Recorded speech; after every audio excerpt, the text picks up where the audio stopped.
بسم اللہ الرحمن الرحیم۔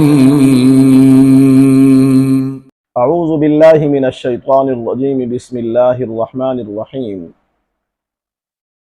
اگر کسی کی بیوی روٹھ گئی ہے اور وہ اسے منانا چاہتا ہے، اگر کسی کی بیگم اپنا گھر چھوڑ کے میکے چلی گئی ہے اور شوہر اسے واپس لانا چاہتا ہے، قرآن پاک کی آیت کا ایک مختصر وظیفہ ہے۔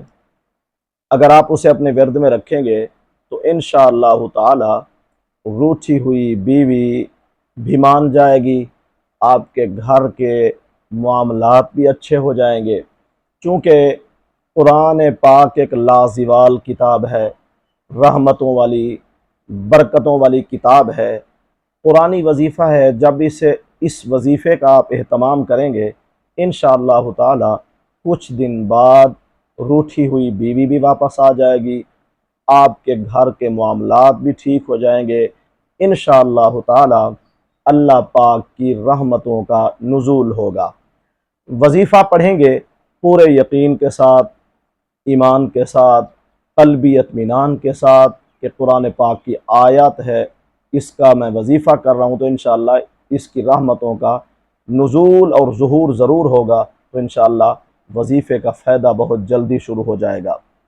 اب اس وظیفے کو پڑھنے کا طریقہ یہ ہے، جس دن آپ ارادہ کریں کہ میں آج سے یہ وظیفہ شروع کر رہا ہوں، تو وظیفہ شروع کرنے سے پہلے 2 رکعت صلاۃ الحاجت نماز کی نیت کرنی ہے، 2 رکعتیں ادا کرنی ہے اور خلوص دل کے ساتھ آپ نے دعا کرنی ہے، میں یہ وظیفہ فلاں معاملے کے حل کے لیے شروع کر رہا ہوں۔ اس کے بعد آپ نے وظیفہ شروع کر دینا ہے۔ ہر نماز کے بعد 5 نمازیں ہیں روزانہ، ہر نماز کے بعد 11 مرتبہ اس آیت کو پڑھنا ہے، صرف 11 مرتبہ۔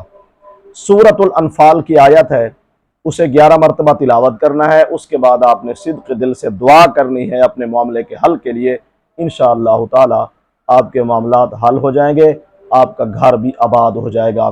اور وہ آیت یہ ہے، وَأَلَّفَ بَيْنَ قُلُوبِهِمْ لَوْ أَنفَقْتَ مَا فِي الْأَرْضِ جَمِيعًا مَا أَلَّفْتَ بَيْنَ قُلُوبِهِمْ وَلَكِنَّ اللَّهَ أَلَّفَ بَيْنَهُمْ إِنَّهُ عَزِيزٌ حَكِيمٌ۔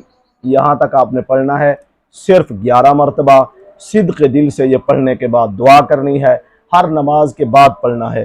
انشاءاللہ تعالی اللہ تعالیٰ آپ کے معاملات بھی آسان فرما دیں گے، انشاءاللہ تعالی آپ کا گھر بھی پہلے کی طرح آباد اور خوشیوں بھرا ہو جائے گا۔ وآخر دعوانا ان الحمد للہ رب العالمین۔